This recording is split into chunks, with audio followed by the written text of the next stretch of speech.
So since I got back from Stugan, I've been working on two things, and I want to talk about those and a third thing that I'm going to work on next.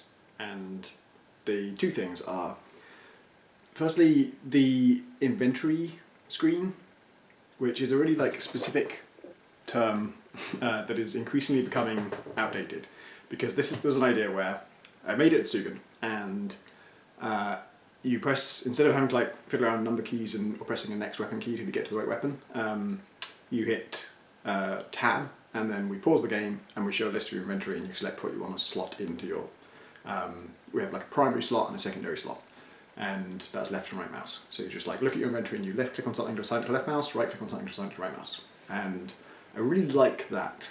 I like something about it. I was having trouble getting it to be slick, and in particular it felt like a big interruption to stop the game. The screen went almost black, kind of shaded out the game behind it, and then you would click on these things and they were in the middle of the screen. And I found that mechanically it was great because it paused the game and you had as much time as you wanted to pick what you're going to do. And it was actually kind of nice to have the game pause and be able to pan the camera around and still zoom in and out and see what's going on, so you can take stock of anything that's going on. And it was always the plan that this would be not just for putting things in slots, but also for if you go to a shop and buy stuff, I would like to use that inventory screen again and then just list the shop's inventory on the right and your inventory on the left. If you open a box, I'd like to say what's in the box on the right and what's in your inventory on the left. And so it'd be like a transfer screen as well. And I was trying to design what that would look like, and in particular, the main thing, I thought the biggest problem with it, biggest thing it was missing when I came back from Stugan was, there's no way to put a description of these items on the list as I've drawn it. The way it's placed, there's not a good spot for me to write out what the description of the item is that you're mousing over, and I want to do that. So I was figuring out how to redesign it, and I came up with several different sketches that I didn't like at all, or they just did nothing. I just drew them and thought, yep, that's a series of boxes in a screen. I'm not really a UI designer. And then I tried just drawing it as a list down the left-hand side of the screen, little bars, and then a list on the right-hand side of the screen for the shop or box or whatever, and leaving basically the middle of the screen blank, or clear. And this was still going to be just a different layout for the existing inventory screen, but as soon as I saw that, I thought, God, that would be awesome if it didn't fade out the background at all. It didn't put a black overlay over the game itself, and it was just basically pausing the game and just having the list of stuff down the left and the stuff down the right. And I even thought, shit, that doesn't even, not only does that not obscure your vision of what's going on, it doesn't even obscure your control of what's going on. You can still click on dudes who are in that middle space. And it could almost be, I was completely what's the word, free thinking? What is the word, spitballing? I'm trying not to say blue sky thinking because that's a horrible phrase. Coming up with ideas without seriously thinking I'm going to do them. And so the idea of maybe these things just pop up while you're using the slow-mo key, and it's not a pause screen at all. And that didn't really pan out. But what it's ended up being is basically, I put that in and I laid it out that way, and it does look good, and it does feel a lot less intrusive, and you can still see the game area. And so it's much more natural to hit that key, reassign some things, and then keep playing. But even more than that, it started to look like not just a menu for reassigning the controls, but almost a menu of what do you want to do now. Here's a list of everything in your inventory. Which of these things do you want to shoot at that guy? And at the same time I was playing Deus Ex Mankind Divided, which is a series I love, and I love the last game of the series, and I like a lot about this one, but it adds loads of cool new abilities. Every ability that I liked from the previous games in there, everything I liked about the previous games in there, and a lot of it is better, including level design. But I'm just this incredible super nano agent dude with I have so many cool abilities. I can teleport, I can remote hack things, I can tase people, I can EMP gun things to disable them, I can punch people, I can punch two people at once, I can dash then punch two people at once, I can like super jump, I can combine all these things in theory, but I never do because A, it's got a stupid energy system where they all drain the same thing, so you use one, you've run out of energy for the other thing, and B, it's just a control nightmare. It's just really irritating to get at any of these things. Loads of them are hidden away in my inventory. You can assign them to numbers, but I don't really want to be trying to remember what I've got assigned to number 5 in the middle of combat, which is the exact problem I just fixed with the signature.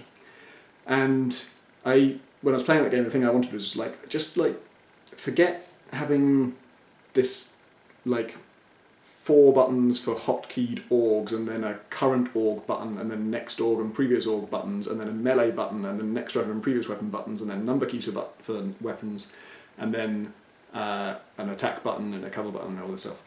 I just want a menu of just all the things I can do, and I click on the thing I want to do and then it does it. And that's basically what I was on the verge of making anyway with Heat Signature, and so I just did make that, kind of.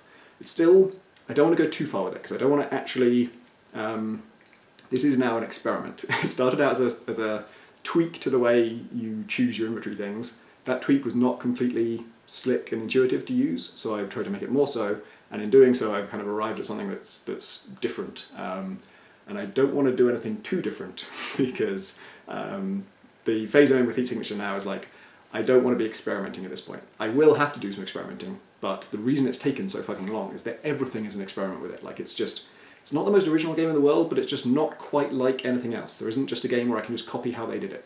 There's Hotline Miami, and that's got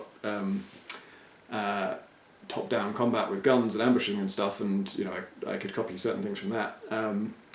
But it's not a template for my game because it doesn't solve any of the zoom problems I have. Just how do you fit all the people who you need to worry about on screen? It just doesn't solve that problem. It just kind of fails at it, which is one of my annoyances with that game, even though I really like it. And that's true of every little system of it. For every way I'm doing anything, there's not quite a game that does it that combines this with that in the way that I'm combining those two things. And so I combine them and then I find, that just fundamentally cannot happen. It can't be done.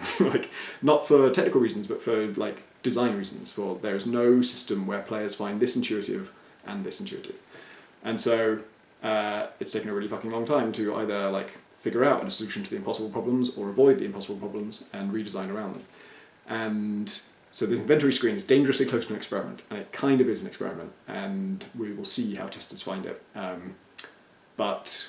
So I'm trying to make it a bit of a hybrid. So it's going to be, right now it's space, so I've changed, each time I make it better, I upgrade what key it's assigned to. It used to be you press Q for this, and then it got more important, so I made it tab because that's easier to hit. And then it's got so important I've made it space, so that used to be the slow-mo key, and now it's the pause key. And when you hit that, now you see all your inventory. If you're near anything you can use, you see a list of everything you can use nearby.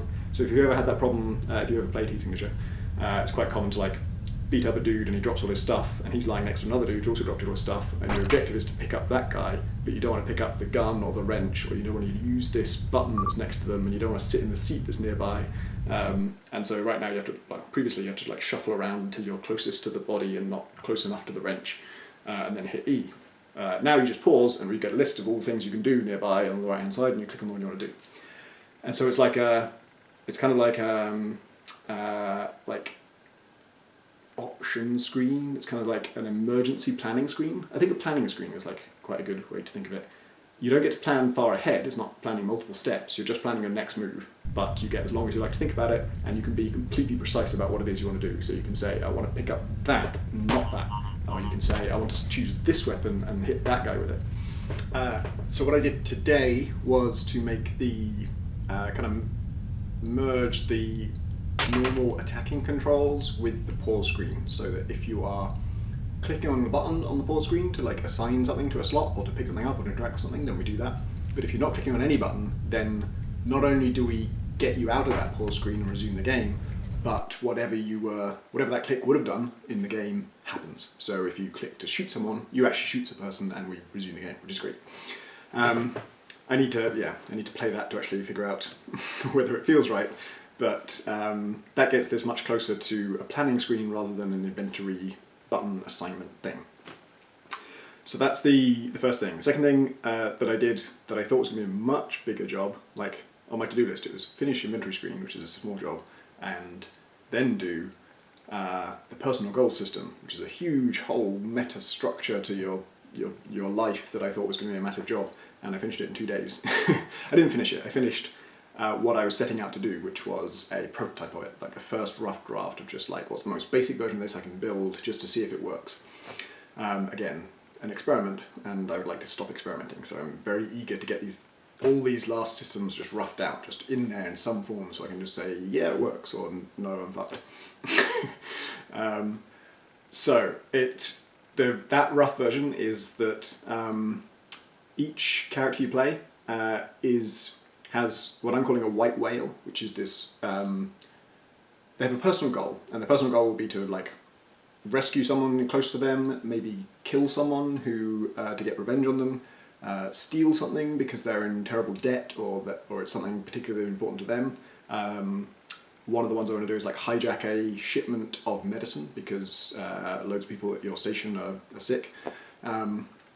Things like that. So like a big heist. And because it's personal to you, it's not about like I need to steal a thing of value. It's I need to steal this one specific thing. And I'm not stealing it because it's a ripe target that is happens to be exposed right now. It may well not be. And so because of that, it's going to be difficult. It's going to be much more difficult than any other mission you do. Every other mission you can choose will be, when you go to a jobs listing board, the ones you see there are things, like various factions will hire you to do various jobs against other factions, and the reason it's those jobs is because those ships are the ones that are out there in space right now and they're vulnerable and you can go and attack them.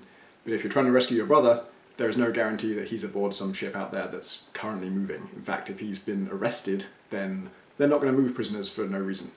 So, all of that's to justify the fact that you need to build up towards this. You need to do a whole load of normal missions to get money, to get equipment, and ultimately to sort of finance this one last job. And that system of like, how does the process of doing other smaller missions for other factions get you closer towards doing your personal heist? Because I don't want you to just be able to do it straight off the bat, because then your life is too short.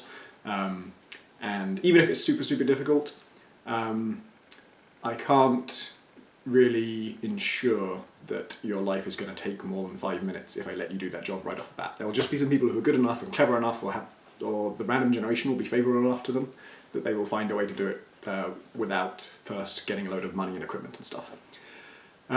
So the version I'm going with is that you need to actually finance this mission. Like whatever it is you're trying to steal, it will be aboard a ship, and that's the white whale thing.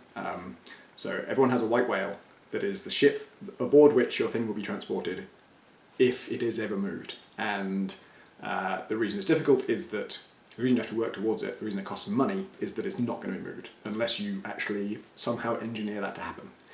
And so you're going to have a contact in the bar who specialises in that, basically. There's someone who has a spy network, a load of contacts and favours to call in, who can, if you really need something specific in the galaxy, you talk to this person and she will figure out how to make it happen, but it will cost a lot of money.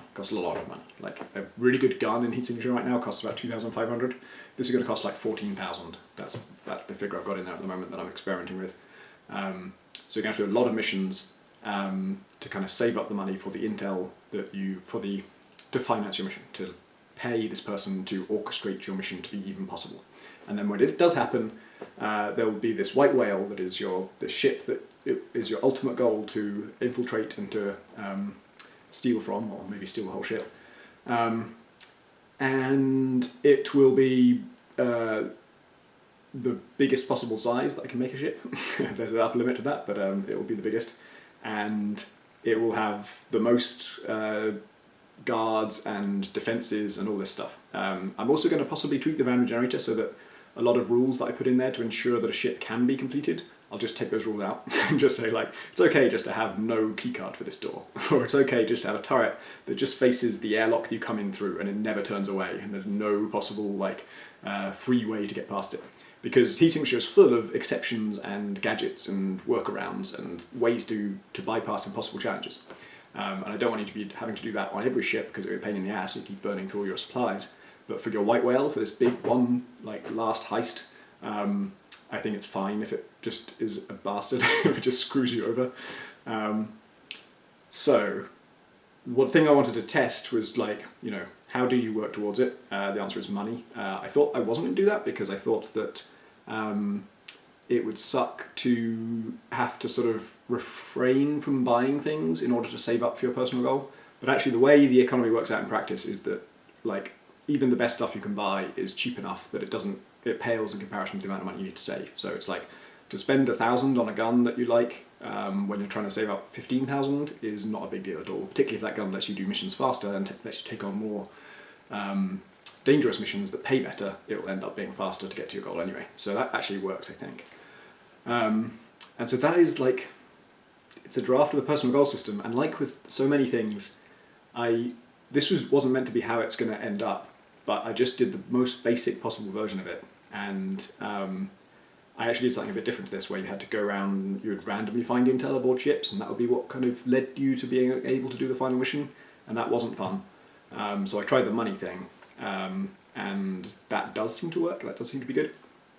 And now I don't feel like I need to complicate it any further than that. There are a bunch of like tweaks and niceties that it needs, but I don't feel like it needs a fundamental redesign. It was going to be like some mix of needing to go and find intel and pay money, and maybe orchestrate things in the galaxy to line, and now that the basic version is in, I think it just kind of makes sense this way. And in particular, the reason I switched from finding intel randomly to earning money and spending it, and basically spending it on this to finance your mission, is that I really wanted, when I had the random system in there, the intel system, I really wanted to be able to intentionally work towards my goal. I didn't want to just sort of hope that I would one day stumble upon the intel that I need to find. So I wanted to be able to actually okay, I'm saving up money for this, and I'm intentionally, the reason I'm doing this audacious mission that pays a really high fee is that it will get me so much closer to my personal goal, and that feels really good. The last thing is, so that was unexpectedly quick, and I can't say how well it works really, but it seems to work. And so that only really leaves one major system that isn't in there, which is what happens between your lives. So that's the structure for your individual life. You do individual missions to work towards your personal goal. Once you do the personal goal, you'll either carry on playing with that character and kind of, you won't get a new personal goal, you'll just be doing missions in general for fun. Or more commonly, you'll probably retire that character and move on to a new one who has their own thing they want to get done. And then, either way, I want there to be some long-term reason, or long-term progress. And in particular, I kind of want the game to not throw you in the deep end with, there are so many mechanics and devices and gadgets and stuff to kind of teach, that it's pretty good anyway if you don't have access to all of those right away. So what I want the kind of long-term like progress to be between your lives is that you start off at this one station that's gone independent. Every other station in the galaxy is owned by a faction. The factions are all at war, and this is the one station that's just had enough and they've just decided to rebel and go independent.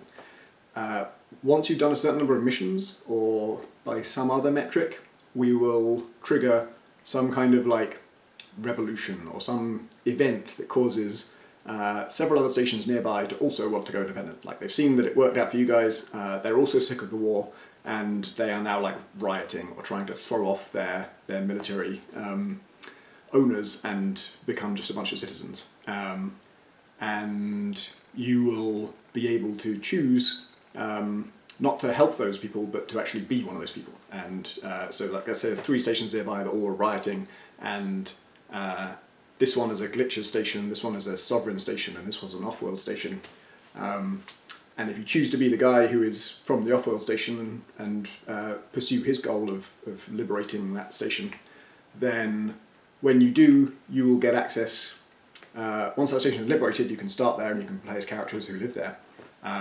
But more importantly, that station will have some kind of technology that your current station does not. And if it's an off-world station, they're the like police-type security faction who are all about non-lethal stuff. And so they might have like non-lethal grenades, or maybe just non-lethal guns that you don't have access to right now. And so you can buy those in the shop. Might also do something to do with like actually unlocking that technology once you've already got that station. Like, okay, here we've got the station now, but now we need to go off and get like components for us to use this new technology to invent something. That would be really cool. But again, I'm trying to make the most basic version first, and the most basic version will just be like, you get the option to liberate some stations, you pick which one you want based on what technology it will get you, and once you do it, you get that technology. And now there's more exotic and diverse stuff in the universe for you to buy and find and use.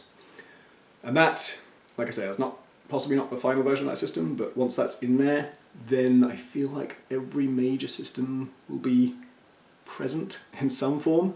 It still doesn't have like different factions. Like factions are in there mechanically, but the art is not in there. And John's done like loads of amazing art that I haven't put in yet at all. And so I'm like both anxious to do that and looking forward to it, but I really do need to finish like the actual systems first to find out if they work. Because if they don't work, I've got a whole other fucking problem.